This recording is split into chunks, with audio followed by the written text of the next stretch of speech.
Hello everyone, आप सभी लोगों का स्वागत है फ्रेंड टीचिंग परीक्षा के आज के इस वीडियो में, जिसमें फ्रेंड्स बिहार शिक्षक भर्ती 2023 के लिए जो हम लोग हमारी जनरल स्टडीज की तैयारी कर रहे हैं उसको एक कदम और आगे बढ़ाएंगे। फ्रेंड्स, हम लोग यहाँ पर में जनरल स्टडीज में हमारा history, civics, geography, polity, general awareness, इसी के साथ में current affairs, general science, EVS, इन सारे क्वेश्चंस को यहाँ पर में कवर कर रहे हैं। क्योंकि हमारा यहाँ पर में टारगेट है फ्रेंड्स कि 120 में से 120 तक हम कैसे पहुंच सकते हैं, मेरिट लिस्ट में पहुंचकर अपना खुद का जिला कैसे ले सकते हो आप लोग बिहार 7th फेज के अंदर में। क्योंकि यहां पर में आपको पता है कि जितनी ज्यादा आपकी मेरिट हाई रहेगी उतना ज्यादा आपको अपना खुद का जिला मिलने के चांसेस बढ़ जाते हैं और अपने खुद के जिले में काम करने का मजा ही कुछ और होता है। ठीक है, चलिए, तो यहां पर में जितने भी लोग हमारे साथ में जुड़ चुके हैं उन सभी का स्वागत है। सभी को आदाब, नमस्कार, सत श्री अकाल, ladies and gentleman, boys and girls, आप सभी का स्वागत। जैसे कि मैं देख पा रहा हूं फ्रेंड्स, कंटिन्यूअसली हमारे साथ में यहाँ पर में लोग जुड़ते जा रहे हैं और जितने भी लोग यहाँ पर में जुड़ गए हैं उन सभी से रिक्वेस्ट करूंगा कि जल्दी जल्दी से फ्रेंड इस सेशन को आप लोग जहां भी शेयर कर सकते हो अपने दोस्तों के साथ में जल्दी जल्दी से शेयर कर देंगे। और ऑलरेडी फ्रेंड्स यहाँ पर में बहुत सारे लोग हैं जिन्होंने यहाँ पर में सेशन को ऑलरेडी लाइक कर दिया है। उन सभी का बहुत बहुत धन्यवाद, क्योंकि यही बच्चे हैं जो सेशन को और ज्यादा जो है आगे बढ़ाने में मदद करते हैं। क्योंकि इन्हीं के मोटिवेशन के कारण ऐसा लगता है कि एनर्जी आती है क्लास के अंदर में। तो बहुत बहुत शुक्रिया आप सभी लोगों का। तो स्टार्ट करते हैं हम लोग फ्रेंड्स। यहाँ पर मैं लाइक कर दिया सर, शेयर भी कर दिया, चलो बहुत बढ़िया, thank you very much. Start करते हैं हम लोग नाउ फ्रेंड्स। अब देखिए यहाँ पर में जो आप लोगों का पहला क्वेश्चन आप लोगों की स्क्रीन के ऊपर में रहा, ये है आपकी डायरेक्टली बुक में से। ठीक है, the best electrical conductor among the following is, ठीक है, द बेस्ट इलेक्ट्रिकल कंडक्टर, ठीक है, अच्छा विद्युत चालक कौन सा है, सबसे बेस्ट वाला। और इस क्वेश्चन को बहुत ज्यादा इंपॉर्टेंट मार्क करो आप सभी लोग, बहुत ज्यादा इंपॉर्टेंट, काफी सारे एग्जाम में आ चुका है। Very very very important question.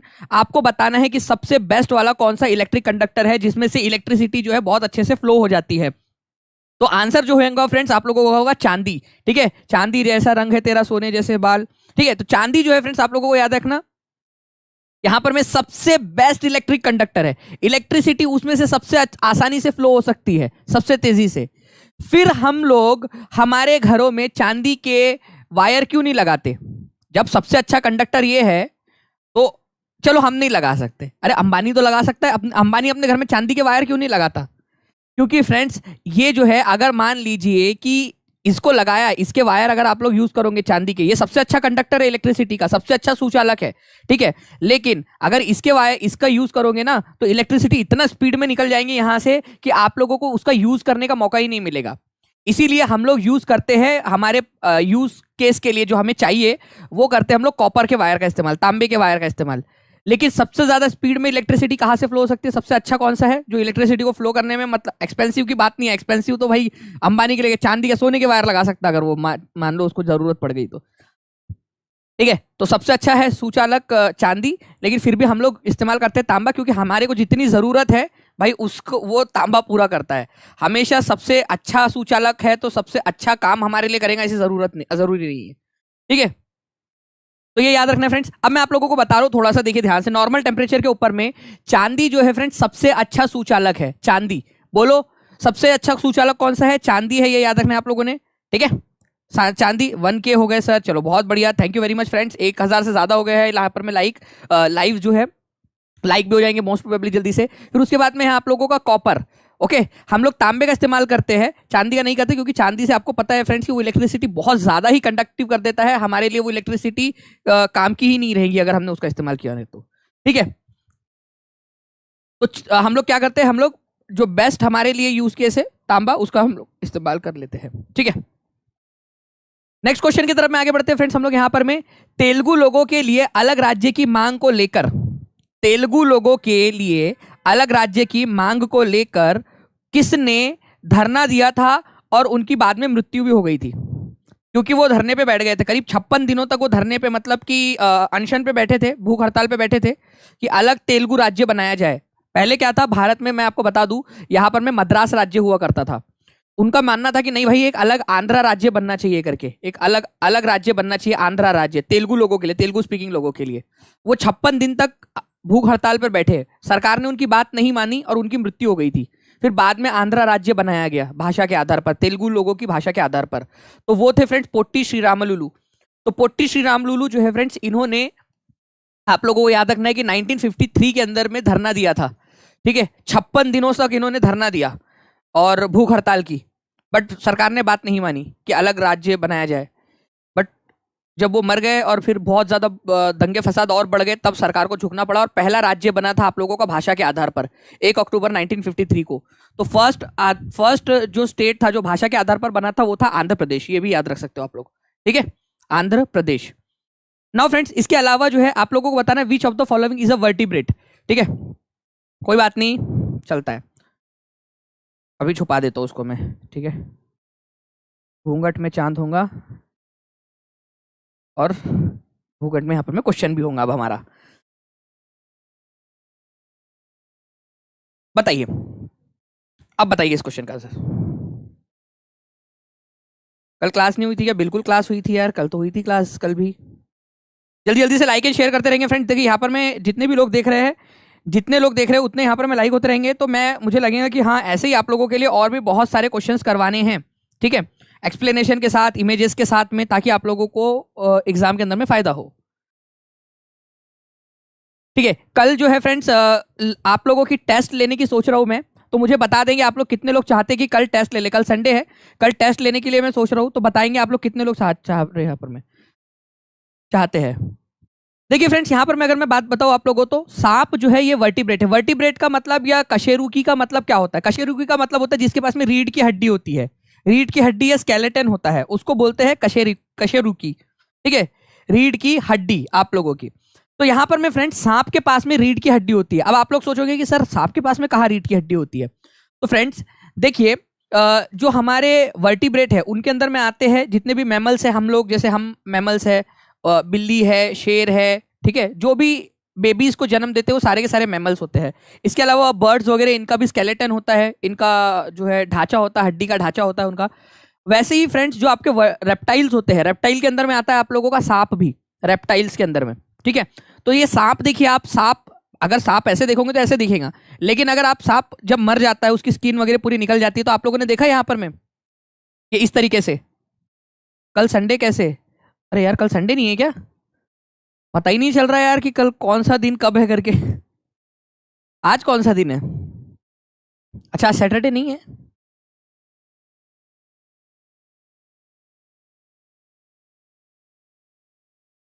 पता ही नहीं चल रहा कौन सा दिन कब है करके, मतलब देखो ये हो गया है।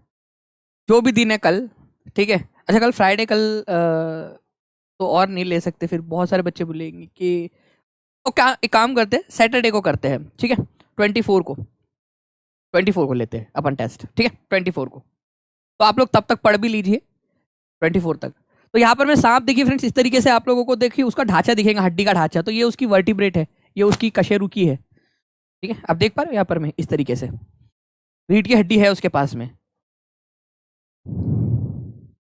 हाँ, कल नहीं करेंगे, परसों के दिन कर लेंगे, ठीक है। तो रेप्टाइल जो है फ्रेंड्स, ये भी आप लोगों का क्या होता है, ये भी आपका वर्टिब्रेट कशेरुकी के इसमें आता है। जिसके पास में बैकबोन होती है, जिसके पास में रीढ़ की हड्डी होती है, उसको वर्टिब्रेट कहा जाता है। तो इनमें से आपका स्नेक जो है, सांप जो है, वो कशेरुकी है। केवल 56% लोगों ने आंसर दिया था, 56% लोगों ने, ठीक है।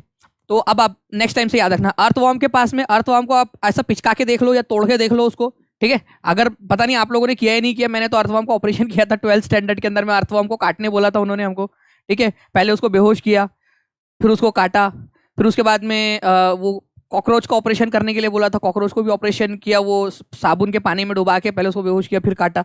तो मतलब कुछ नहीं होता उनके अंदर में, मतलब हड्डी उड्डी नहीं होती है। तो अर्थवॉर्म में नहीं होती, राउंड वॉर्म वैसे ही अर्थवॉर्म जैसा ही दिखता है, वो भी उसमें भी नहीं होती। मिलीपेड भी एक छोटा सा आपका होता है कीड़ा टाइप का, उसके अंदर में भी हड्डी नहीं होती। सांप के अंदर में हड्डियां होती है। ओके, चलिए नेक्स्ट क्वेश्चन की तरफ में आगे बढ़ते हैं फ्रेंड्स। राज्यों के पुनर्गठन अधिनियम 1956 का आधार क्या था?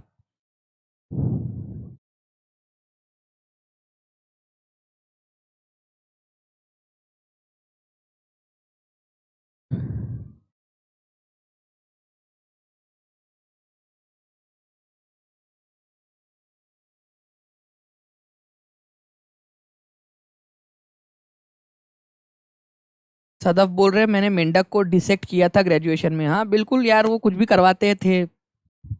ये भी कर लो। राज्यों के पुनर्गठन अधिनियम 1956 का आधार क्या था? राज्यों का आकार, प्राकृतिक संसाधन, भाषा, नदी, जल विवाद। देखिए फ्रेंड्स, आपको पता है कि 1953 के अंदर में एक आंदोलन हुआ था, आपको पता है, ठीक है। पोट्टी श्रीरामुलुलु ने जो है 56 दिनों तक भूख हड़ताल की थी और उनकी डेथ हो गई थी। वो चाहते थे कि भाषा के आधार पर एक अलग तेलुगु राज्य बनाया जाए। पहले सरकार नहीं चाहती थी। सरदार वल्लभ भाई पटेल, जवाहरलाल नेहरू, ये दोनों के दोनों भाषा के आधार पर राज्य बनाने के पक्ष में नहीं थे, लेकिन बाद में उनको झुकना पड़ा, ठीक है। सरदार पटेल की तो मृत्यु हो गई थी, लेकिन जब जवाहरलाल नेहरू थे उनको झुकना पड़ा। जवाहरलाल नेहरू ने बोला ठीक है, क्या करते हैं, एक जो है कमेटी बनाते हैं, और कमेटी जो है उसको बोला गया कि भाषा के आधार पर राज्य बनाया जाए, भाषा के आधार पर अलग। फिर मतलब पूरा किया गया कि भाई भाषा के आधार पर किस प्रकार से राज्य बनाए जा सकते हैं। आप देख सकते हो उस समय में कुछ इस प्रकार से दिखता था हमारे भारत का नक्शा, ठीक है, 1951 के अंदर में। फिर इसके अंदर में क्या किया गया, भाषा के आधार पर पूरा का पूरा भारत का नक्शा बदल के ऐसा कर दिया गया था, ठीक है। ये याद रखना है आप लोगों ने, भाषा के आधार पर बदलकर इस तरीके से कर दिया गया था भारत का नक्शा 1956 के अंदर में। चलो, अच्छा, तो किस आधार के ऊपर में किया गया था इनका? भाषा के आधार पर। 1956 के अंदर में, 1956 के अंदर में जो अधिनियम आया था वो भाषा के आधार पर लाया गया था। ये भी याद रखेंगे आप सभी लोग। नेक्स्ट क्वेश्चन की तरफ में आगे बढ़ते हैं आप लोगों के। आपको बताना है कि किस आयोग की सिफारिश पर राज्य पुनर्गठन विधेयक 1956 लाया गया था। ये एनसीईआरटी में दिया हुआ है फ्रेंड्स, और आप लोगों की एससीईआरटी में भी दिया हुआ है। और आपको पता है कि आप लोगों को बोला गया है कि आप लोगों ने ये सब पढ़ना है, इसी वजह से क्वेश्चन करवा रहा हूं आप लोगों को। वो कमेटी का नाम क्या था?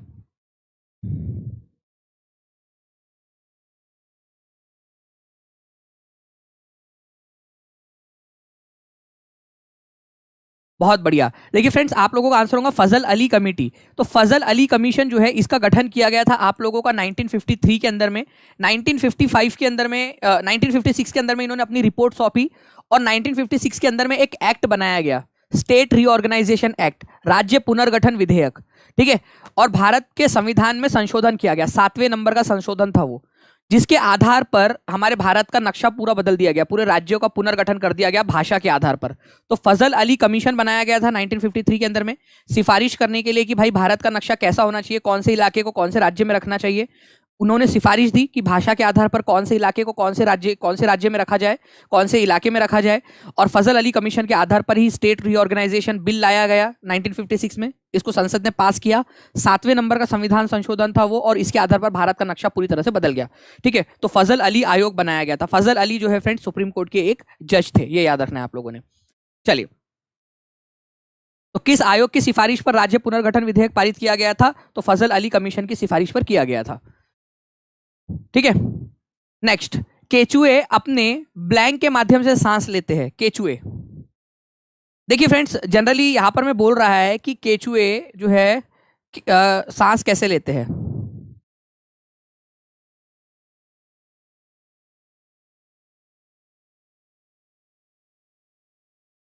1800 लोग हो गए यहाँ पर में, और 900 के करीब लाइक है। ये तो बहुत नाइंसाफी है, आधे लोगों ने ही लाइक किया है यहाँ पर में। जल्दी जल्दी से लाइक का बटन भी यहाँ पर में दबाते रहेंगे, लाइक एंड शेयर का बटन दबाते रहेंगे फ्रेंड्स, तभी जाके मजा आएंगे कि यार आप लोगों के लिए और ज्यादा जो है ऐसे ही क्वेश्चंस लेकर आने हैं। सभी लोग एक साथ दबा दीजिए ताकि पूरी टीम मोटिवेट हो जाए, सारे के सारे लोग जितने भी बचे हुए।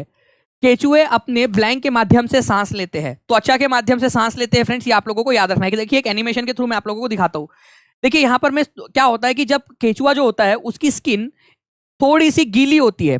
अगर इसकी स्किन यहां पर में गीली है, ठीक है, गीली है, और गीली होने के साथ में मान लीजिए वो हवा के साथ में संपर्क में है, हवा के अंदर में है, पानी में मिट्टी में दबा हुआ वगैरह नहीं है, हवा के साथ में संपर्क में है, तो क्या होगा कि ये गीली जो इसकी त्वचा है वहां पर में ब्लड बहने लगेगा, ठीक है, ऊपर मतलब बाहर से नहीं अंदर से, ठीक है। तो वहां से गीली त्वचा पे से ब्लड बहने लगेगा, और वो क्या करेगा, हवा में से ऑक्सीजन को सोख लेगा। यहाँ पर में हीमोग्लोबिन रहता है उसके ब्लड के अंदर में, वो क्या करेगा, हवा में से ऑक्सीजन को सोख लेगा। हवा को ऑक्सीजन को बोलेगा आजा आजा आजा, जल्दी आजा, बैठ जा, चल, ठीक है, भाग चलते हम दोनों, ठीक है।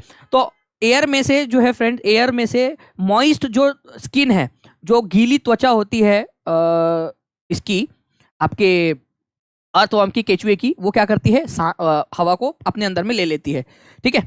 तो ये याद रखना है आप लोगों ने, त्वचा से सांस लेता है ये, गीली त्वचा से। बेसिकली याद रखेंगे आप लोगों को, वेट या गीली जो त्वचा होती है उससे सांस लेता है।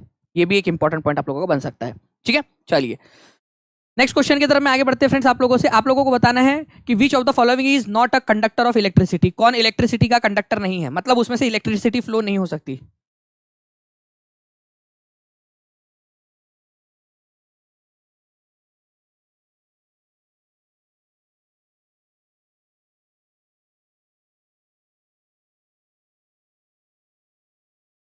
जल्दी जल्दी से बताइए आप लोग। जी हाँ, ये आपके जितनी भी जनरल स्टडीज के जितने भी पेपर्स आप लोगों के उन सभी में काम आएंगे आपको।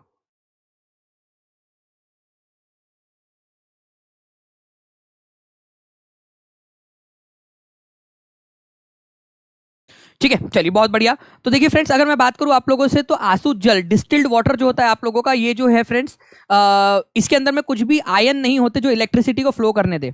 जैसे फॉर एग्जांपल मान लीजिए कि जो रेन वाटर है आपका, उसमें क्या होगा, उसमें बहुत सारे हवा में से पार्टिकल्स, जो भी धूल मिट्टी कण वगैरह जो होते हैं वो मिल जाते हैं इसके अंदर में।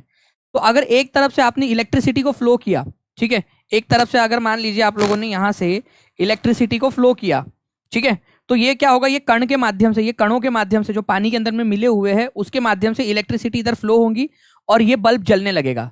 लेकिन वही अगर मैं डिस्टिल्ड वाटर की बात करूं आप लोगों से, जिसमें कोई भी कण नहीं है, पूरी तरह से साफ पानी है, साफ पानी जिसमें कोई भी कण अशुद्धि नहीं है, पूरी तरह से शुद्ध जल है, प्योर वाटर है ये। तो प्योर वाटर में कोई भी आयंस नहीं होते हैं, ठीक है, या फिर कोई भी जो है पार्टिकल्स वगैरह कुछ भी इसके अंदर में नहीं है। तो इलेक्ट्रिसिटी यहां आकर जो है वो फ्लो नहीं हो पाएंगी, यहां तक पहुंच नहीं पाएंगी, क्योंकि पानी अकेला नहीं ले जा सकता। पानी जो है वो बैड कंडक्टर है इलेक्ट्रिसिटी का, ठीक है। तो पानी अकेला यहां तक नहीं ले जा पाएगा और बल्ब नहीं जलेगा। तो डिस्टिल्ड वाटर जो साफ पानी होता है आप लोगों का, बिल्कुल प्योर वाटर, वो कभी भी इलेक्ट्रिसिटी को अपने अंदर में से फ्लो नहीं होने देता है। रेन वाटर में से क्यों करंट लगता है? क्योंकि रेन वाटर के अंदर में अशुद्धियां होती है, उसके कारण इलेक्ट्रिसिटी फ्लो होती है, ना कि पानी के कारण। ओके, ये याद रखना है आप लोगों ने। साफ पानी में से या डिस्टिल्ड वाटर में से कभी भी इलेक्ट्रिसिटी फ्लो नहीं होती आप लोगों की, ये भी याद रखेंगे आप सभी लोग। तो आंसर यहां पर मैं आप लोगों को हो जाएगा आंसू जल डिस्टिल्ड वाटर। नेक्स्ट क्वेश्चन की तरफ में आगे बढ़ते हैं फ्रेंड्स। आप लोगों को बताना है भाभर, एलुवियल प्लेन्स और तराई, ये तीन इंपॉर्टेंट जोन है उत्तरी भारत के अंदर में। आपको बताना है कि नॉर्थ से साउथ की तरफ में इनका करेक्ट ऑर्डर क्या है। ये बहुत ही इंपॉर्टेंट क्वेश्चन है, इसको इंपॉर्टेंट मार्क करो आप लोग। ज्योग्राफी में बहुत ही ज्यादा इंपॉर्टेंट क्वेश्चन, भारत की ज्योग्राफी के अंदर में बहुत ज्यादा इंपॉर्टेंट है। चलिए पोल दे देता हूं इस क्वेश्चन का आप लोगों को, देखते कितने लोग आंसर कर पाते हैं। जी, पेट में कैसे पढ़ेंगे? तो देखिए सिंपल सी बात है, 9697888844, ठीक है, ये नंबर है, इस पर कॉल कर लीजिए आप, आपको जानकारी मिल जाएगी। या फिर आप लोगों का एक दूसरा तरीका है 7611101101, 7611010101, इस नंबर पे कॉल करके भी आप जानकारी हासिल कर सकते हो, ठीक है।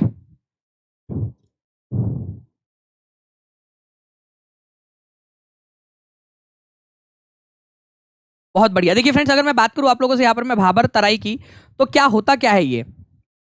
अगर मैं बात करूं यहाँ पर मैं आप लोगों से हिमालय की, तो यहाँ पर मैं आप लोग ये हिमालय देख सकते हो। मान लो ये आप लोगों का भारत का मैप है जनरली, ये उत्तर प्रदेश है, ये बिहार है इधर साइड में, ठीक है। तो ये क्या है आप लोगों का, ये है आप लोगों का हिमालय। हिमालय है यहाँ पर में, नेपाल के अंदर में से देखो हिमालय जा रहा है, यहाँ पर देख सकते हो आप लोग, यहाँ पर में नेपाल में से हिमालय जा रहा है यहाँ पर। इसके बाद में जैसे ही हिमालय के नीचे आते हैं, यहाँ पर में पथरीली भूमि आप लोगों को दिखाई देंगी, थोड़ी सी पथरीली भूमि है, पथरीली भूमि। क्यों? क्योंकि ये हिमालय से जो भी पत्थर उत्तर टूट टाट के आए थे वो यहाँ पर में पूरे जमा है, पथरीली भूमि। इस पथरीली भूमि को भाबर बोला जाता है। बताओ, हिमालय के फुट हिल्स पर, हिमालय के जस्ट नीचे में, मेरे साथ में इमेजिन करो, हिमालय है, मान लो मैं हिमालय हूं, हिमालय के जस्ट नीचे में यहाँ पर में क्या पड़े, बहुत सारे पत्थर वगैरह पड़े हैं, तो हिमालय के फुट हिल्स पर बोला जाता है, ठीक है। उसके तलहटी पर क्या पड़े हुए हैं, क्या है वहां पर में, तो वहां पर में जो है फ्रेंड्स याद रखना, बहुत सारे पत्थर पड़े हुए हैं, पत्थर पत्थर, पथरीली जमीन है, उस जमीन को भाभर कहते हैं, भाभर, ये याद रखिए आप लोग, ठीक है, भाभर। तो हिमालय के जस्ट नीचे में, हिमालय के शिवालिक जो रेंज है ना, हिमालय की सबसे नीचे वाली, सबसे साउथ वाली जो श्रृंखला है शिवालिक, उसके नीचे में यहाँ पर में आप लोगों के भाभर पत्थर पड़े हुए हैं, ठीक है। फिर पत्थरों के थोड़ा सा सामने अगर आप जाओगे तो यहाँ पर में आप लोगों को दलदली भूमि मिलेंगी, यहाँ पर में बिहार तक, पूरा बिहार तक फैला हुआ है यहाँ पर में, ठीक है। ज्यादातर पार्ट उसका उत्तर प्रदेश और उत्तराखंड के अंदर में। तो यहाँ पर में क्या है आप लोगों का, दलदली भूमि है, दलदली भूमि, पहले पथरीली भूमि, ठीक है, फिर बाद में दलदली भूमि। तो जो दलदली भूमि होती है उसको तराई कहा जाता है। तो पहले भाभर है फिर तराई है, पहले भाभर है फिर तराई है, पहले भाभर है फिर तराई है, ये याद रखना है आप लोगों ने, भाभर फिर तराई, इंपॉर्टेंट है, याद रखना है आप लोगों ने। और उसके बाद में फिर ये मैदानी इलाका है आप लोगों का, ठीक है, ये यहाँ पर में ये पूरा का पूरा क्या है आप लोगों का, ये मैदानी इलाका है, ये याद रखेंगे आप लोग। ये इधर में यहाँ से क्या होता है फ्रेंड्स, बेसिकली जो नदियाँ होती है ना, वो अपने साथ में बहुत सारी चीजें, बहुत सारा मटेरियल बहा कर लेकर आती है, नदियां जब ऊपर से आ रही होती है हिमालय पे से, तो वो क्या करती है, नदियां यहाँ पर में पूरा का पूरा ये फैला देती है अपना मटेरियल, जब बाढ़ वगैरह आता है तब। तो यहाँ पर में एलुवियल सॉइल आप लोगों की बिछ जाती है, मिट्टी बिछ जाती है आपकी, जिसको जलोढ़ मिट्टी कहते हैं। बिहार के अंदर में भी आपको मिलेंगी जलोढ़ मिट्टी बहुत सारी। जब भी बाढ़ वगैरह आती है कोसी नदी में या गंगा नदी में, जब भी बाढ़ आएंगी तब आप लोगों को जो है वो बाढ़ के साथ में बेसिकली वो मिट्टी पूरा जो न्यूट्रिएंट्स है, जो मिनरल है, खनिज है, वो फैला देती है। खेती करने में उससे आसानी होती है बाद में। तो फ्रेंड्स बेसिकली आप लोगों ने क्या याद रखना है यहाँ पर में, सबसे पहले क्या था, भाभर था, फिर तराई था, फिर आप लोगों का एलुवियल सॉइल या फिर जलोढ़ मिट्टी वाला इलाका था। तो अब इस क्वेश्चन का आंसर करेंगे सभी लोग। अब बताओ सभी लोग इसका आंसर क्या होगा, जल्दी जल्दी से अब आंसर कीजिए जल्दी से।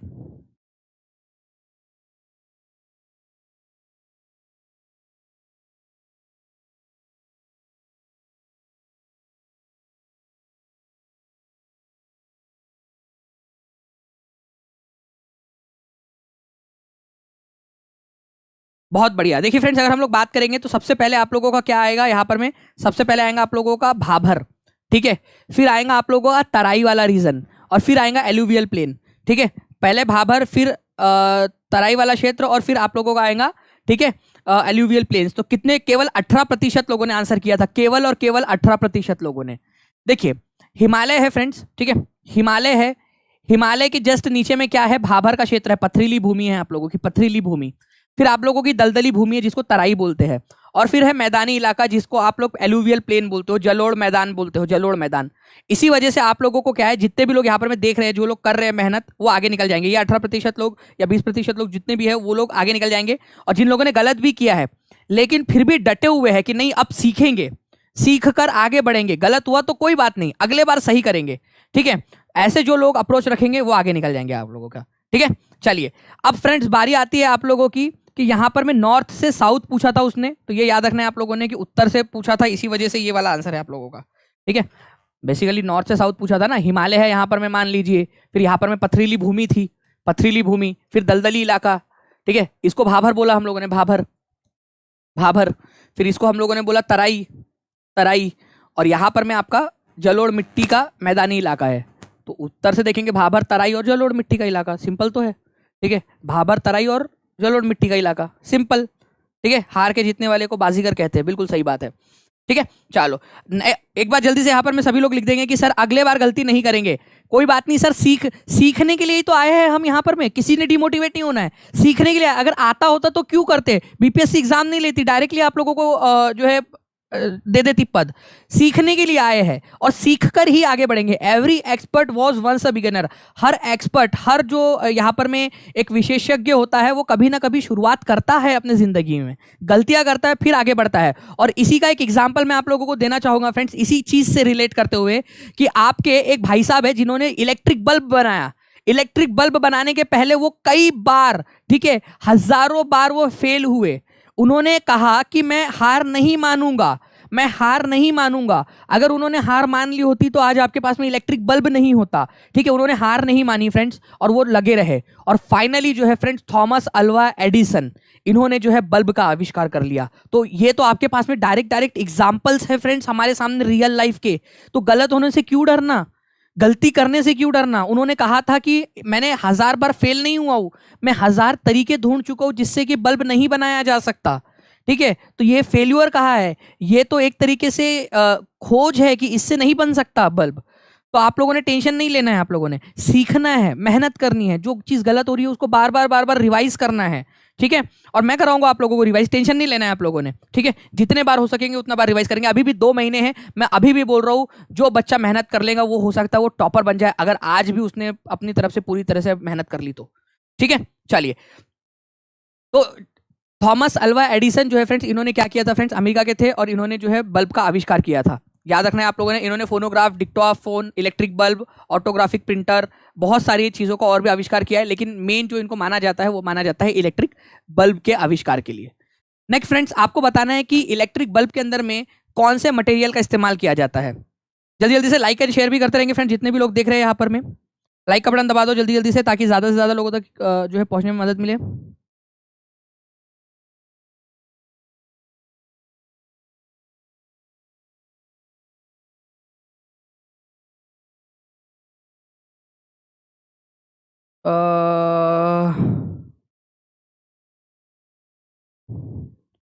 टाइमिंग 1 बजे का करना यार, क्योंकि एक्चुअली ना आदित्य मेरी जो है 2 बजे भी क्लास होती है मेरी, ठीक है। तो इस वजह से थोड़ा सा मुश्किल है कि मतलब मैं वाईटी के ऊपर मैं करूँ, क्योंकि 2 बजे फिर से क्लास होती है तो फिर बहुत ज़्यादा वो दिक्कत हो जाएंगी इस वजह से। तो टंगस्टन जो है फ्रेंड्स, इसका इस्तेमाल किया जाता है मेनली, ये याद रखना है आप लोगों ने, टंगस्टन का। ओके। तो ये जो फिलामेंट होता है ना बल्ब के अंदर में, इलेक्ट्रिक बल्ब के अंदर में, ये जो इस्तेमाल किया जाता है, ये जिसमें से जो आपको जो जलता है, ये बेसिकली जिसमें से इलेक्ट्रिसिटी पास होती है तो वो गर्म हो जाता है और जलने लगता है, तो आपको लगता है कि इलेक्ट्रिसिटी आपसे जो है रोशनी हो रही है। बेसिकली क्या हो रहा है, वो गर्म हो जाता है, और इसके गर्म होने के कारण जो रोशनी निकलती है वो आप उसको समझते हो कि वो बल्ब जल रहा है करके। अंदर में गैस भरी हुई होती है, इनर्ट गैस, इनएक्टिव गैस, ताकि कोई रिएक्शन ना हो, ब्लास्ट वगैरह ना हो जाए आपका। तो इनर्ट गैस, इनर्ट मतलब निष्क्रिय गैस इसके अंदर में भरी हुई होती है, और ये टंगस्टन का फिलामेंट होता है यहाँ पर में लगा हुआ टंगस्टन, ये याद रखना है आप सभी लोगों ने। तो विद्युत बल्ब के अंदर में जो फिलामेंट होता है, जो ये जो चीज है आप लोगों की जो लगी हुई है, जिसमें से इलेक्ट्रिसिटी पास करवा के आप लोग क्या करते हो, उसको गर्म करते हो, उसको जलाते हो, ठीक है, ताकि रोशनी निकले उसमें से, वो आपका टंगस्टन है, ये याद रखना है आप लोगों ने, ठीक है। इंपॉर्टेंट है, आप लोगों से एग्जाम के अंदर में पूछा जाता है। इसका गलनांक बहुत ज्यादा होता है, इसलिए ये पिघलता नहीं। इसमें से बहुत हाई इलेक्ट्रिसिटी अपन पास करवाते हैं, गर्म होके एकदम लाल हो जाता है, लाल पीला हो जाता है, लेकिन देखो, ठीक है, मैं टंगस्टन राज हार नहीं मानेगा ऐसा बोलकर वो जो है ना पिघलता नहीं है, एकदम गलनांक उसका जो है बहुत ज्यादा है। पिघलूंगा नहीं मैं, ठीक है, मैं नहीं पिघलूंगा, मैं रोशनी देता रहूंगा, जलूंगा, लाल पीला हो जाऊंगा, लेकिन पिघलूंगा नहीं, ऐसा वो टंगस्टन कहता है। और टंगस्टन जो है उसका गलनांक बहुत ज्यादा है, थर्मल कंडक्टर है वो, मतलब इलेक्ट्रिसिटी को पास होने देगा, इसी वजह से तो उसको पूरा वो हो गया, लाल पीला हो गया वो, क्योंकि इलेक्ट्रिसिटी उसमें से पास हो रही है। लेकिन उसने हार नहीं माना, और इसीलिए वो घर घर में मौजूद है, इसी वजह से उसकी उसकी पहचान है। जो मेहनत करेगा वो आगे बढ़ेगा, जो अपने आप को जलाएगा, जो अपने आप को काबिल बनाएगा वो करेगा, ठीक है, जो नहीं बनाएगा वो नहीं करेगा, ठीक है। चलिए, सिंपल सी बात है। ओके, चलिए,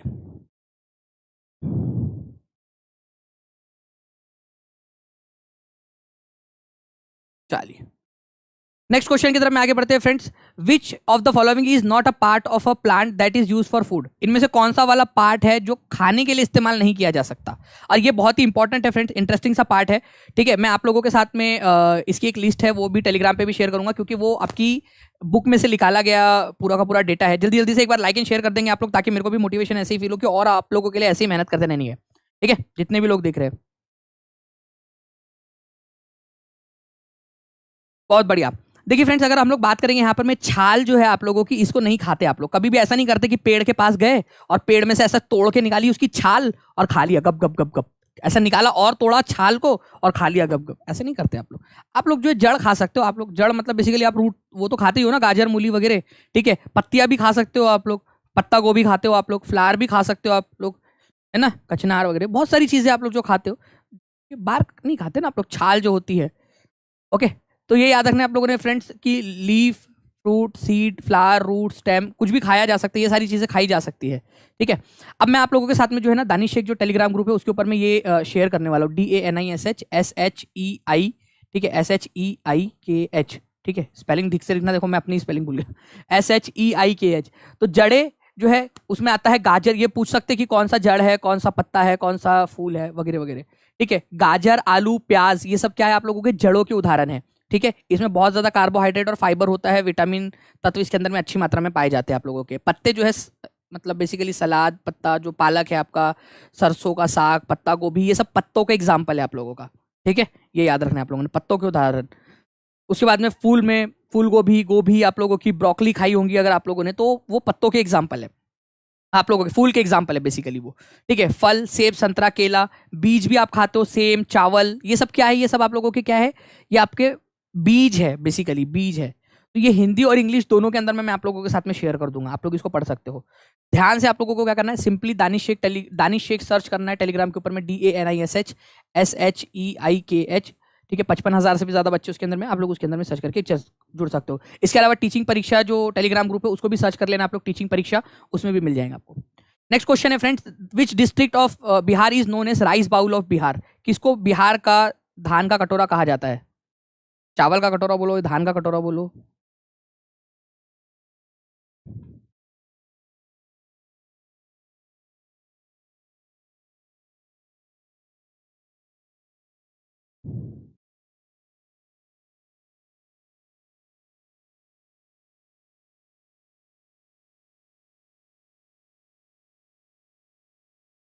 इस क्वेश्चन का आंसर कीजिए जल्दी जल्दी से सभी लोग।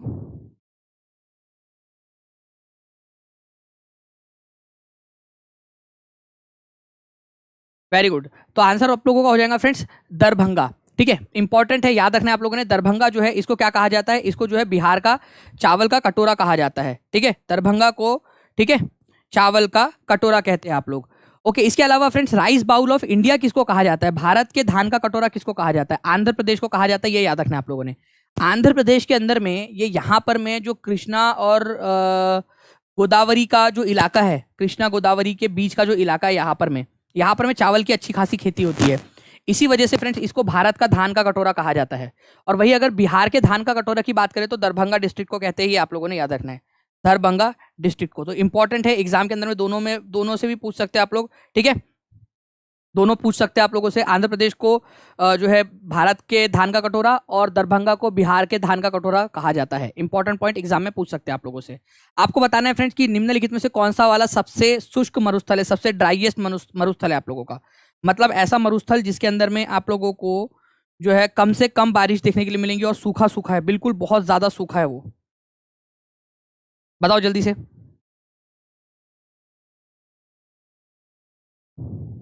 सबसे सूखा मरुस्थल बताइए जल्दी जल्दी।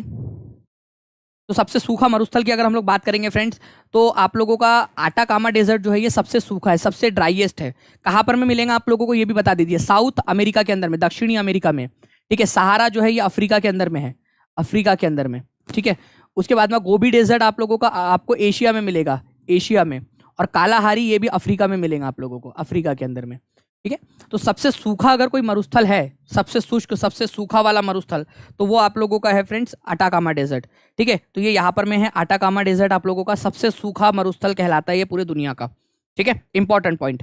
नेक्स्ट क्वेश्चन की तरफ में आगे बढ़ते हैं फ्रेंड्स। दोआब का मतलब क्या होता है, जल्दी जल्दी से आंसर करते रहेंगे आप सभी लोग। दोआब का मतलब क्या होता है। ठीक है, दोआब का मतलब होता है फ्रेंड्स एक ऐसी जमीन जो दो नदियों के बीच में है। ठीक है, तो a land between two reverse, दो नदियों के बीच की जमीन को आप दोआब के नाम से जानते हो। दो नदियों के बीच की भूमि दोआब के नाम से जानी जाती है। दोआब, दो नदियों के बीच की भूमि। जैसे फॉर एग्जांपल गंगा और यमुना। ठीक है, तो गंगा और यमुना के बीच का जो इलाका है ना, इसको दोआब बोला जाता है। तो दो नदियों के बीच वाले इलाके को आप लोग दोआब के नाम से जानते हो। ठीक है, ऐसे काफी सारे दोआब हमारे भारत के अंदर में आप लोगों को देखने के लिए मिलेंगे। ठीक है, काफी सारे दोआब है। ठीक है, वैसे ही Sindh Sagar Doab is located area of, Sindh Sagar Doab आप लोगों को बताना है। ठीक है, ये डोब नहीं, दो आब कर लेना इसको, सिंध सागर दो आब, दो आब। ठीक है, सिंध सागर दोआब जो है ये कौन से दो नदियों के बीच में है, सिंध सागर दोआब। ठीक है, आब का मतलब नदी नहीं होता है, आब का मतलब पानी होता है बेसिकली। आब का मतलब पानी, आब फारसी भाषा में आब का मतलब पानी होता है, एनसीईआरटी में दिया हुआ है ये। ठीक है, आब मतलब पानी। नाउ फ्रेंड्स, यहां पर मैं सिंध सागर, इसका मैं आप लोगों को पूरा एक्सप्लेनेशन देता हूं, ध्यान से देखिए आप लोग। अगर मैं बात करूं ये सिंधु नदी, ये सिंधु नदी है आप लोगों की, ध्यान से समझना आप लोग, ये सिंधु नदी है। ठीक है, और ये है आप लोगों की झीलम नदी, झीलम नदी। तो सिंधु नदी और झीलम नदी के बीच का जो इलाका होता है उसको सिंध सागर दोआब बोला जाता है। सिंधु नदी और झीलम नदी के बीच के इलाके को आप लोग क्या बोलते हो, सिंधु नदी और झीलम नदी के बीच वाले को सिंध सागर दोआब बोला जाता है। फिर उसके बाद में आप लोग झेलम नदी और चेनाब नदी के इलाके के बीच वाले को बोलते हो जेच दोआब, जेच, झेलम और चेनाब, जेच दोआब। ठीक है, उसके बाद में फ्रेंड्स रावी नदी, ठीक है, और चेनाब नदी के बीच वाले इलाके को बोला जाता है रेछना दोआब, रेछना दोआब। ये भी याद रखना है आप लोगों ने। रावी नदी और आप लोगों की यहाँ पर में जो ये सतलज नदी है आप लोगों की, ठीक है, ये है सतलुज नदी। ठीक है, यहाँ पर में ये सतलज नदी है आप लोगों की। ठीक है, तो रावी नदी और सतलज नदी वाले के बीच को बोलता है रीबा या फिर बारी, दोनों ही बोला जाता है। तो रीबा या फिर बारी, मेनली इसको बारी दोआब बोलते हैं आप लोग। तो बारी दोआब के नाम से आप लोगों को इसको याद रखना है। बिस्ट दोआब होता है आप लोगों का ब्यास नदी और सतलज नदी के बीच में, बिस्ट दोआब। ठीक है, बिस्ट दोआब। तो कैसे याद करेंगे हम लोग इसको, देखो, झीलम और इंडस नदी के बीच वाला आप लोगों का इलाका, जो पहली दो नदियां हैं आप लोगों की। ठीक है, सबसे पहले सिंधु नदी आप लोगों की, जिसको इंडस के नाम से आप लोग जानते हो। ठीक है, इंडस के नाम से जानते हो आप लोग। फिर झीलम आती है, फिर चेनाब आती है, फिर रावी आती है, फिर ब्यास आती है और फिर सतलज आती है। तो इन दोनों के बीच का जो इलाका है, इन दोनों के बीच का जो इलाका है यहाँ पर में, उसको सिंध सागर दोआब के नाम से जाना जाता है। ठीक है, झीलम और चेनाब के बीच वाला जो इलाका है, ध्यान से समझना भी, क्योंकि इसके ऊपर मैं बेस्ड क्वेश्चन पूछने वाला हूं मैं आप लोगों से। झीलम और चेनाब के बीच वाला जो है, इसको जेछ जेछ दोआब बोलते हो, जेछ दोआब। ठीक है, ओके। इसके अलावा चेनाब और रावी के बीच वाला जो इलाका है उसको रेछना दोआब बोला जाता है। रेछना दोआब, रेछना रेछना दोआब। ठीक है, रेछना दोआब, ये भी याद रखना है आप सभी लोगों ने। ठीक है, तो इंपॉर्टेंट है, एग्जाम के अंदर में आप लोगों से पूछ सकते हैं। ठीक है, ये ब्यास है बेसिकली, ये बी है, बी रावी ब्यास। अच्छा, ब्यास और सतलज के बीच वाले को क्या बोलते हो? बिस्ट दोआब, बिस्ट बिस्ट दोआब। ठीक है, बिस्ट दोआब। और इसके अलावा जो है फ्रेंड्स, रावी और सतलज के बीच वाले को आप लोग बारी दोआब के नाम से जानते हो, बारी दोआब के नाम से। ठीक है, बारी। तो धीरे धीरे कोशिश करोगे तो याद हो जाएगा आप लोगों को, ऐसी कोई बात नहीं है इसके अंदर में। ठीक है, अगर आप चाहते हो कि मैं मेहनत करवा दूं आप लोगों से, तो यहाँ पर मैं आप लोगों का रिस्पांस मुझे मिल जाना चाहिए कि सर हाँ करवा दो, जितनी मेहनत करवाना है करवा दो, बस पेपर क्लियर करवा दो। ठीक है, तो मैं करवा दूंगा। यहाँ पर मैं जल्दी जल्दी से, जितने भी लोग देख रहे, 2300 से ज्यादा लोग देख रहे, जल्दी जल्दी 2000 से ज्यादा लाइक का नंबर चाहिए मुझे। ठीक है, जो बाकी के 300 बच्चे पड़े हो, सर हमारा नहीं भी हुआ तो चलता वाला काम रहेगा उन लोगों का। ठीक है, तो जल्दी जल्दी से आप लोग यहाँ पर मैं बता देंगे कि जी हाँ सर करवा दीजिए, तो मैं मेहनत करवाने के लिए आप लोगों से रेडी हूँ। Okay, Sindh Sagar Doab, Indus river और झीलम रिवर के बीच में है सिंध सागर दोआब, ये याद रखना है आप सभी लोगों ने। मैं आप लोगों को याद कराऊंगा। यहाँ पर मैं कुछ बच्चे देखो, सर इतना सारा याद कैसे होगा, सर इतना सारा कैसे याद कर दिया, सब गया, पूरा पानी में गया। अरे तो फिर इतना सा याद नहीं कर सकते, इतना सा मेहनत करने के लिए रेडी नहीं हो। ठीक है, फिर चाहिए भी सारी चीजें, तो ऐसे कैसे चलेगा? ठीक है, करोड़ों बेरोजगार है भारत के अंदर में। ठीक है, लाखों लोग एग्जाम देंगे। ठीक है, कुछ जॉब्स है, तो उसके अंदर में कुछ तो एक्स्ट्रा करना पड़ेगा ना। ठीक है, तो बिस्ट दोआब, ठीक है, ब्यास और सतलज नदी के बीच में है, ब्यास और सतलज नदी के बीच में, ये याद रखना है आप लोगों ने। दोआबा या दोआब जिसको बोलते हैं, बिस्ट दोआब। ठीक है, ब्यास और सतलज के बीच में। अभी हम लोगों ने थोड़ी देर पहले देखा था, यहाँ पर में आप देख सकते हो यहाँ इस तरीके से। ठीक है, आप लोगों का ब्यास नदी और सतलज नदी के बीच में है बिस्ट दोआब। ठीक है, सिंधु नदी, सिंधु और झीलम के बीच में सिंध सागर दोआब। झीलम और चेनाब के बीच में जेछ दोआब। चेनाब और रावी के बीच में है रेछना दोआब। रावी और चेनाब के बीच में रेछना, और रावी और सतलज के बीच में है बारी दोआब। ठीक है, चलो एक बार और प्रैक्टिस कर लेते, इसमें कोई बात है पगले तुम्हारे लिए? थोड़ा सा कोशिश कर लो वहां पर में एक बार उन दोनों को मिलाकर, शब्दों को मिलाकर, या ऑप्शन एलिमिनेशन की तकनीक का इस्तेमाल करके कोशिश करो। ये उत्तराखंड पीसीएस में आया था, लेकिन इंपॉर्टेंट क्वेश्चन है आप लोगों का। थैंक यू पीयू जी।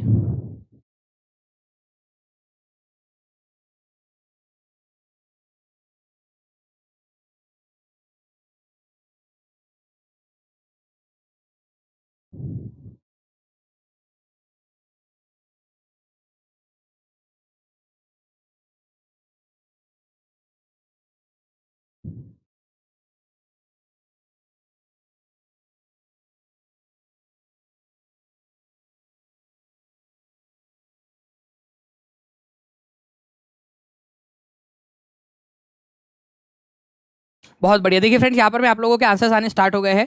ठीक है, बिस्ट दोआब से आप लोग एलिमिनेट करने की कोशिश कर सकते हो। ठीक है, ब्यास और सतलज, तो ब्यास और सतलज मतलब कि एक ही जोड़ी जो है आप लोगों की लगने वाली है 3 के साथ में, एक ही जोड़ी लगने वाली है 3 के साथ में, एक ही जोड़ी 3 के साथ में, और यहाँ पर मैं एक ही जगह पे लगी हुई है, यहाँ पर मैं 3 के साथ में। ठीक है, उसके बाद में आप लोग और कौन सा लगा सकते हो? बारी दोआब भी आप लगा सकते हो कि रावी और सतलज नदी के बीच में है, रावी और सतलज नदी, रावी और सतलज नदी। ठीक है, तो रावी और सतलज आप लोगों का। ठीक है, बारी, या फिर आप लोग जो है यहाँ पर में, जस्ट अ सेकेंड, एक तो हो गया आप लोगों का। दूसरा वाला अगर आप लोगों से बारी दोआब के बारे में बात करें, तो रावी और ब्यास नदी यहाँ पर में दिया हुआ है, बट एक्चुअल में फ्रेंड्स ब्यास नदी नहीं होना चाहिए था, यहाँ पर में सतलज नदी होना चाहिए था आप लोगों का, सतलज होना चाहिए था, क्योंकि वो सतलज नदी के बीच में है। ठीक है, तो यहाँ पर में आप लोग इसको करेक्शन कर लेना, सतलज होना चाहिए था वहाँ पर में। ठीक है, सतलुज, सतलज नदी के बीच में है आप लोगों का बारी दोआब। उसके बाद में फ्रेंड्स अगर मैं बात करूं आप लोगों से रेछना, ठीक है, रावी और चेनाब, रावी और चेनाब, तो 3 की जोड़ी 1 के साथ में लगने वाली है, तो 3 की जोड़ी 1 के साथ में यहीं पे लगी हुई है, एक ही जगह पे आप लोगों का। जच बोलो, जच बोलो या फिर छज बोलो, एक ही बात है वो, उल्टा इसको पहले लिखो या इसको पहले लिखो, कोई बात नहीं आती, वो एक ही बात है वो। ठीक है, चेनाब और झीलम की बात हो रही है, वो चेनाब और झीलम, केनाब और झीलम आप लोगों का 4 के साथ में लगना है डी का। तो यहाँ पर मैं इस तरीके से आप लगा सकते थे। तो आंसर आप लोगों का क्या हो जाएगा फ्रेंड्स, यहाँ पर मैं आप लोगों का आंसर हो जाएगा ऑप्शन नंबर 1। कितने लोगों ने सही किया था ये बता दीजिए यहाँ पर मैं हाथ ऊपर करके, कितने लोगों का सही हुआ था। ठीक है, कितने लोग थे जिन लोगों का सही हुआ था, कितने लोग थे जिनका सही हुआ था यहाँ पर। बहुत बढ़िया। ठीक है, काफी सारे लोग हैं फ्रेंड्स जिन लोगों ने यहाँ पर मैं क्वेश्चन को सही किया था। ऐसे ही आप लोग करते रहेंगे इस क्वेश्चन को। बहुत बढ़िया। ठीक है जी। नाउ फ्रेंड्स, रायचूर दोआब भी एक है आप लोगों का, रायचूर दोआब। ठीक है, रायचूर दोआब, रायचूर, बताओ।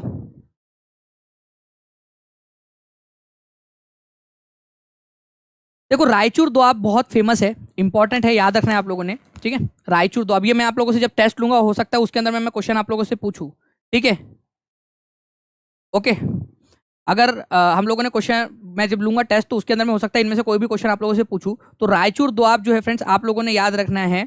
ठीक है, दो कौन सी नदियां है ये आप लोगों को मिलेगा फ्रेंड्स कर्नाटक के अंदर में। सबसे पहली बात, कृष्णा और तुंगभद्रा नदियों के बीच में, कृष्णा और तुंगभद्रा नदी मैं आपको दिखाता हूं यहाँ पर मैं।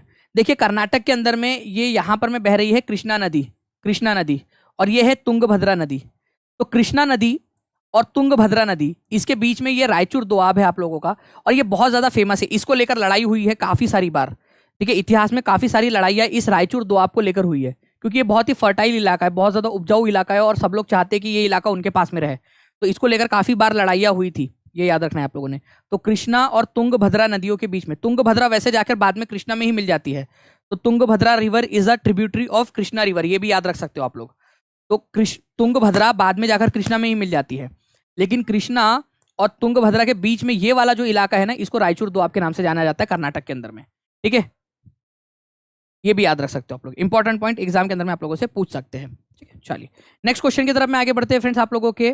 ठीक है, शाकाहारी शेर और बाघ दूध अंडा मांस शहद, मांसाहारी जंतु जंतु उत्पाद है, मधुमक्खी के छत्ते से प्राप्त होता है, पादप एवं पादप उत्पाद। मतलब एक जो है फ्रेंड्स बेसिकली आप लोगों का ईवीएस वाला क्वेश्चन है, ये बहुत ही सिंपल सा क्वेश्चन है। आप लोग चाहो तो इसका आंसर कर सकते हो जल्दी से।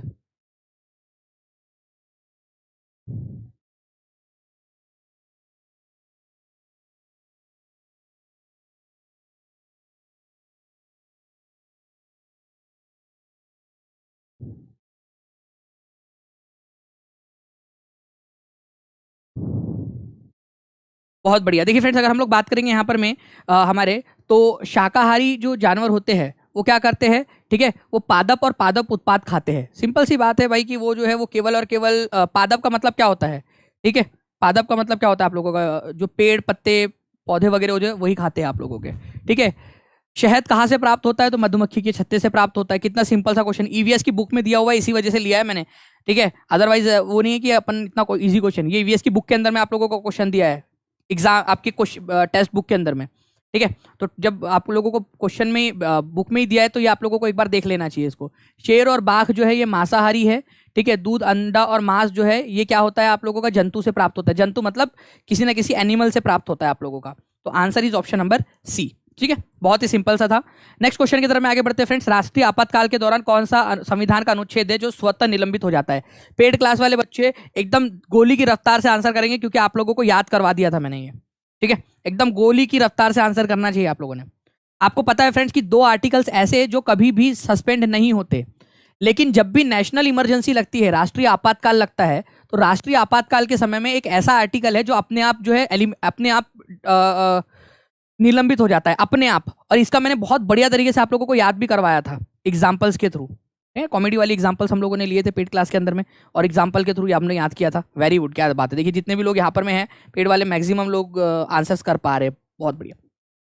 19 जो है फ्रेंड्स ये आप लोगों का क्या होता है, अपने आप एलिमिनेट हो जाता है, अपने आप सस्पेंड हो जाता है। अगर भारत में कभी भी राष्ट्रीय आपातकाल लगता है, राष्ट्रीय आपातकाल, तो आर्टिकल नंबर 358 ये कहता है हमारे संविधान का कि भाई आर्टिकल नंबर 19, जब भी भारत में राष्ट्रीय आपातकाल लगा, तेरे को क्या करना है, अपने आप पीछे हट जाना है, बोलना है कि भाई मैं नहीं खेल रहा, मैं जा रहा करके, राष्ट्रीय आपातकाल में मैं नहीं खेल रहा। ठीक है, तो राष्ट्रीय आपातकाल होते हुए ही, जैसे ही राष्ट्रीय आपातकाल घोषित किया जाता है, मान लो चाइना ने हमला कर दिया या कोई भी दिक्कत आ जाती है भारत के ऊपर में, ठीक है, और राष्ट्रीय आपातकाल लगा दिया जाता है। आपातकाल कब लगता है, जब कोई मुश्किल घड़ी आ जाए।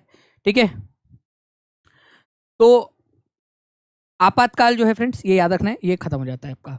उसके बाद में 2 आर्टिकल्स ऐसे आप लोगों के जो कभी खत्म नहीं होते, ठीक है,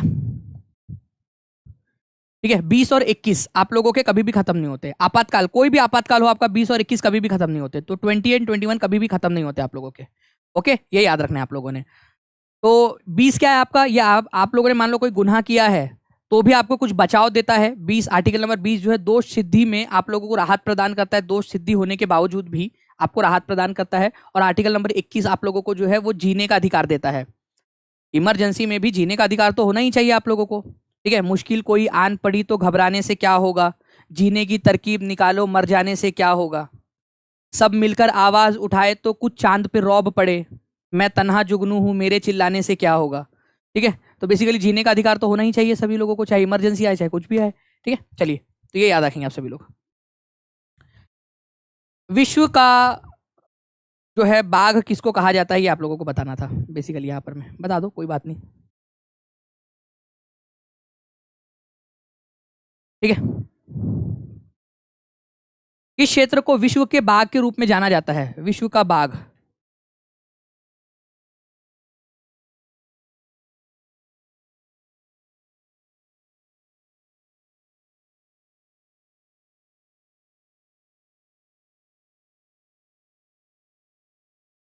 विश्व के बाघ के रूप में 1800 से ज्यादा लाइक हो गए friend, thank you very much आप सभी लोगों का।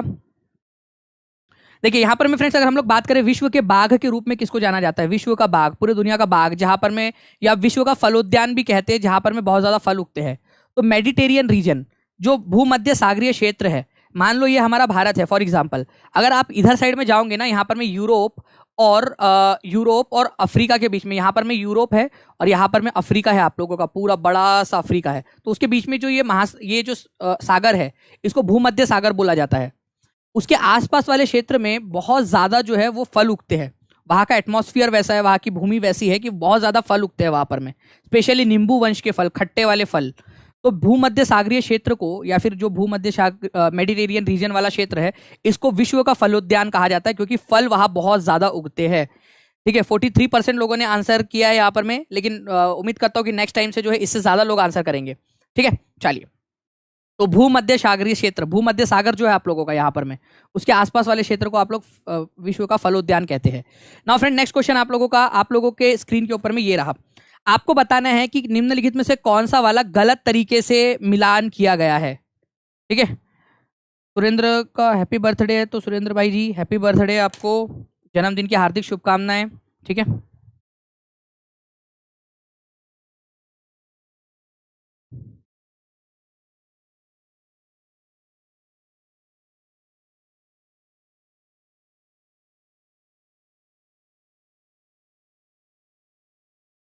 देखिए, ये जो बच्चे हैं जिन लोगों ने मतलब पेट के अंदर में बहुत बढ़िया तरीके से आप लोगों को एक ट्रिक के थ्रू फंसाया था मैंने, आप लोगों को याद करवाने के लिए, अब तो जिंदगी भर, कभी जिंदगी में अब कभी नहीं भूलोगे आप लोग, ठीक है, कभी जिंदगी में नहीं भूलेंगे वो बच्चे, क्योंकि वहां तो हमने कर लिया था। जल्दी से बता देंगे हाथ ऊपर करके कौन कौन थे वहां पर में उस समय में भी, ठीक है। देखिए फ्रेंड्स, कौन सा वाला करेक्टली मैच्ड नहीं है। तो अगर मैं बात करूं राइट अगेंस्ट एक्सप्लॉइटेशन, शोषण के खिलाफ अधिकार, 2 आर्टिकल है आप लोगों के, आर्टिकल नंबर 23 और 24। ये एक परिवार है आपका, ठीक है, जो शोषण के खिलाफ अधिकार के बारे में बात करता है, शोषण के खिलाफ अधिकार के बारे में बात करता है, right against exploitation, article number 23 और 24। वही अगर मैं बात करूं रिलीजन की, धर्म के, तो धर्म की स्वतंत्रता का अधिकार, धर्म की स्वतंत्रता 25 से 28 में दी गई है, पूरे के पूरे हमने देखा है इसको, ठीक है। धर्म की स्वतंत्रता आपकी 25 से 28 के बीच में दी गई है, ये याद रखना है आप लोगों ने, ठीक है। धार्मिक स्वतंत्रता 25 से 28 के बीच में। वही अगर हम लोग बात करें सांस्कृतिक और शैक्षणिक अधिकार, केवल माइनॉरिटीज को है, अल्पसंख्यक लोगों को। अल्पसंख्यक भी 2 प्रकार से हो सकते हैं, 2 प्रकार के अल्पसंख्यक होते हैं, कौन कौन से आधार पर हो सकते हैं अल्पसंख्यक ये भी बताया था, जल्दी से बता सकते हैं आप लोग, ठीक है। जल्दी से बताइए कि कैसे ले सकते हैं, याद कराया था मैंने आप लोगों को। 2 प्रकार से होते हैं अल्पसंख्यक, ठीक है, माइनॉरिटीज 2 प्रकार की होती है, ठीक है, 2 प्रकार की, बताओ जल्दी से आप लोग। ओके, कल्चरल और शैक्षणिक अधिकार 29 और 30, और कॉन्स्टिट्यूशनल रेमेडी, मतलब कोई अगर संविधान का अधिकार आपको नहीं मिल रहा है यहाँ पर में, कोई भी आपका फंडामेंटल राइट, तो आप कोर्ट जा सकते हो, वो 32 में दिया हुआ है। बट राइट टू इक्वेलिटी की अगर मैं बात करूं, समानता का अधिकार, ये आप लोगों का आर्टिकल नंबर 14 से 18 में है, और स्वतंत्रता का अधिकार ये 19 से 22 के अंदर में है। आप अगर यहां देखोगे तो राइट टू फ्रीडम 14 से 18 लगाया गया, जबकि राइट टू फ्रीडम आप लोगों का 19 से 22 है, 19 से 22 के बीच में है। और आर्टिकल नंबर 14 से 18 जो है वो आपका राइट टू इक्वेलिटी है, इक्वेलिटी का अधिकार, इक्वेलिटी का, ठीक है, इक्वेलिटी का अधिकार है आप लोगों का, ठीक है, समानता का अधिकार। तो दोनों में फर्क है, क्या बात है, देखिए यहाँ पर मैक्सिमम लोग आंसर लगा रहे हैं कि लैंग्वेज और रिलीजन के आधार पर, भाषा और, ठीक है, माइनॉरिटी जो है आप लोगों की भाषा के आधार पर भी माइनॉरिटी हो सकती है और धर्म के आधार पर, ये आपको याद करवाया था मैंने क्लास के अंदर में, ठीक है। तो बच्चों ने आंसर कर दिया है, बहुत बढ़िया है, ऐसे याद कर दीजिए आप लोग। भाषा और धर्म के आधार पर माइनॉरिटीज हो सकती है। धर्म के आधार पर मतलब कैसा, जिसकी संख्या कम है, ठीक है, जो जो धर्म की संख्या कम है, हिंदुओं को छोड़कर भारत के अंदर में सारे के सारे धर्म जो है वो माइनॉरिटीज के अंदर में ही आते हैं। ओके, तो बेसिकली यहाँ पर मैं ये पहला वाला जो है आपका, ये याद रखना है आप लोगों ने, गलत तरीके से मैच किया गया है, पहला वाला गलत तरीके से मैच किया गया है। सदफ अर्शी जी कौन कर रहा है क्लास के अंदर में? Vishal Kumar, just a second.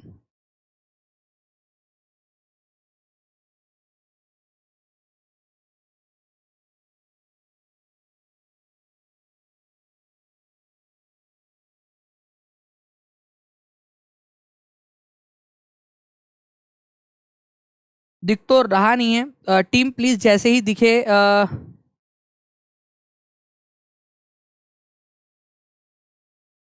ठीक है, चलिए हो गया, कर दिया उनको।